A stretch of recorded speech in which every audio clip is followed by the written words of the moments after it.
Hi, over the last 9 months we have spent about 20 nights on sleeper trains in different countries, sometimes sleeper trains crossing borders, sometimes just entirely within the same country, and I just wanted to share with you a few tips that we've picked up along the way. First of all, when we board we normally have all of our luggage locked up, and we try not to have to open it up during the journey. Instead, all of the things that we think we'll need on the journey we put in a reusable supermarket carrier bag like this one. When you do it that way, you not only are more secure, but you're also not going to irritate your compartment mates by constantly having to get out big pieces of luggage, asking everyone to move around, rummaging around in your bag, getting stuff out, potentially losing it among all of the blankets and cushions. If you do it this way, it's just a whole lot easier, we found. In addition to the carrier bag, obviously when we board we've got our train tickets, our wallets, passports and visas if necessary, handy in a zipped up pants pocket. Also wearing a watch when we board, so we know what time it is as we go through the journey. Usually also wearing our PJs, our pyjamas, under our street clothes. If the sleeping portion of the journey is going to be just a few hours after we set off, that's a real time saver, and your compartment mates will thank you because you're not going to have to be asking them to step out while you change. Apart from those articles, the other thing that we'll try to have ready is either a printout or a PDF on our phone with the times at which we're supposed to be at all of the stations along the route, so that way as you go by them you can cross them off and you know whether the train is running early, running late, and you can be ready when your stop finally is nearby. Last thing I'm going to say about luggage is that on a lot of the trains, especially in Eastern Europe, there is a compartment, a metal box underneath the bottom bunk in the compartment, and that metal box is inaccessible without lifting up the bottom bunk, and so if you put anything in there and then fall asleep there, you know that no one's going to get into that because obviously they would have to tip you out of bed.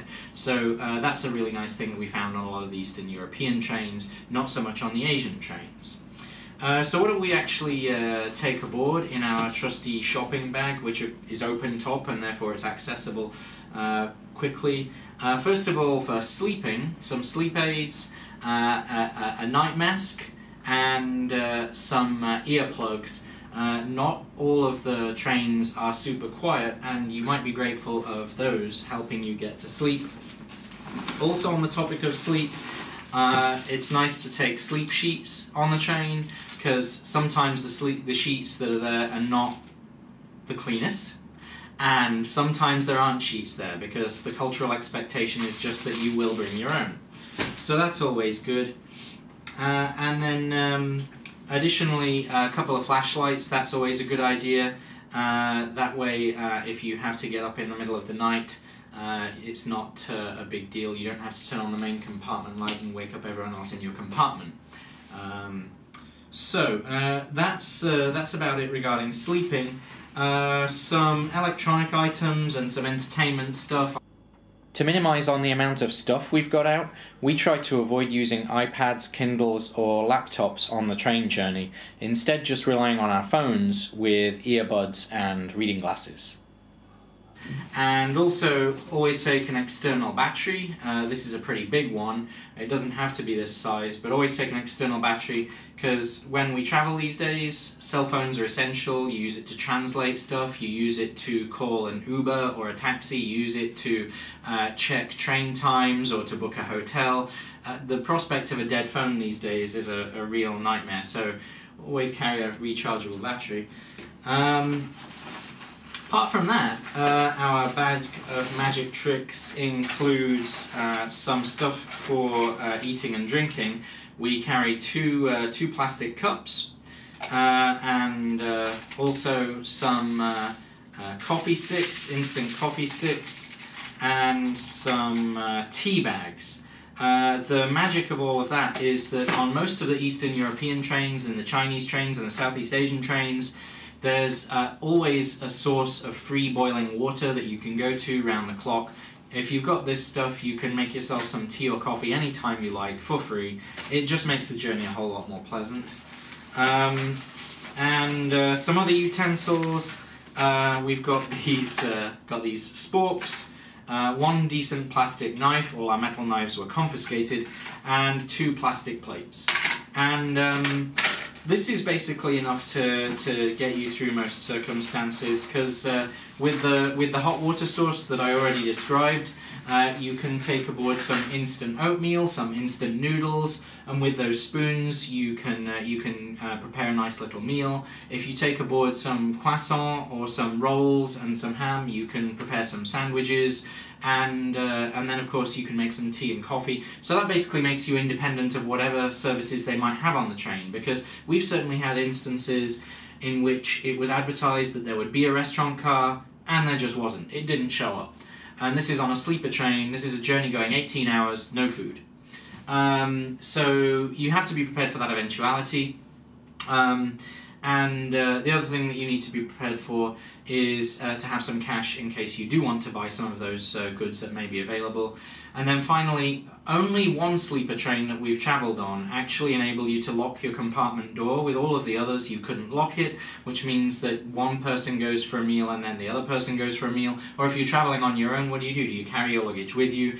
Whereas if you've got this kind of stuff, you can make your own food, dine at a time that suits you, dine in your compartment, not having to worry about how all of your stuff is doing. So that's all just much easier, frankly. Other items, spare change of underwear in a Ziploc bag. Ziploc bags are your friend, travel with plenty of those. A towel, a small travel towel in a Ziploc bag. We'll be getting to toiletries in a minute, but that's very useful. A bag of toiletries. You don't want to take out your whole wash kit when you're on the train. It's, that's probably at the bottom of your bag anyway. It'll be a pain to get out. You'll spill all your stuff. Just take a few items on board. That's my recommendation. Some toilet roll, because it's often not there. There's often no toilet roll in the toilet. Some hand sanitizer and some soap, because there's often no soap in the toilet, which is great. Toothbrush and toothpaste. What I do here is I often snag them from the amenity kit in one of my hotels that I've been staying in, and these are intended as single-use toothbrush and toothpaste, and they're fantastic for a train journey, for a sleeper journey. Some tissues to wipe up any spills or what have you. Some hand wipes. These ones are antibacterial. I know antibacterial stuff is controversial, but honestly, if you've seen the toilets on a train, but you've never been on a sleeper, well, on a sleeper they're used more intensively, so you can work out what it's going to be like. And even if you wash your hands, what's the first thing you do? You touch the bathroom door, then after that to walk out of the bathroom, so now you're touching the bathroom door that other people touched without washing their hands. So some of these are really handy. Since few sleeper trains have an actual shower, these wipes can also be handy for freshening up in the morning. And of course, the towel that I mentioned before. And some other wipes that are not antibacterial. And then, getting near the end now, one thing that's kind of a lifesaver when you travel, Ziploc bags, but then the other thing is these Shout wipes. Shout, wipe and go, this says. These have been a real lifesaver for us. They're made by Johnson & Johnson apparently. I wonder if they'll give me any money for saying that. And these are great for wiping small stains out of your clothes. It's great to have them on the train in case you spill some of your noodles or something on your clothes. And then on the topic of HVAC, trains are sometimes very hot, they're sometimes very cold. Sometimes they have AC, sometimes they don't, and sometimes they have AC that just doesn't work or goes off randomly. Sometimes the windows are operable, sometimes the windows are not operable, and sometimes other people will operate or not let you operate the windows in a way that is inconvenient for you. So all of which means you should wear clothes in layers so you can add or remove layers, and you might want to consider something like this. These are USB powered fans, and as stupid as they look, and I know they look stupid, as stupid as they look, when you pair them with this awesome external battery that we carry around, they have been a real lifesaver on a couple of the high temperature train journeys that we've had. So that's pretty much everything. You might think that security is a big concern on these trains, that someone's going to take all your stuff. That really doesn't seem to happen. I haven't heard any bad things happening. Nothing bad has happened to us. But what I will say is that the compartments are cramped, and you're doing yourself and your compartment mates a favour if you can just stow your big items of luggage under the bed or up on the high shelf, and then leave them there for the duration of the journey, and just rely on a small bag for everything that you need. And that's why we separate out everything we're going to need into this small bag before the journey. The only other things that I made a note to tell you about were on some of the Asian trains, there is a separate washroom separate from the toilet. That's really nice. It's got a couple of sinks in it, and it's just a nicer place to brush your teeth, to do your hair, whatever you've got to do. Another thing that I can't show you right now that's really handy is just like it's nice to use these toothbrushes from hotels. Similarly, a lot of hotels give you disposable slippers, and if you can snag a pair of those from a hotel, they're great on these sleeper trains as well for those midnight trips to the restroom. The last thing I was going to say is one of the most handy things that you can do is this is especially true if your train is originating at the place where you're getting on it. If you're going to board the train at the very start of its journey, try and get there early. Oftentimes, even if it's not on the board as showing that you can board the train, if you go and find out where it is and speak nicely or smile or whatever to the conductor, they'll let you board much earlier than you might think, maybe like 45 minutes before departure, even though it's not showing on the board.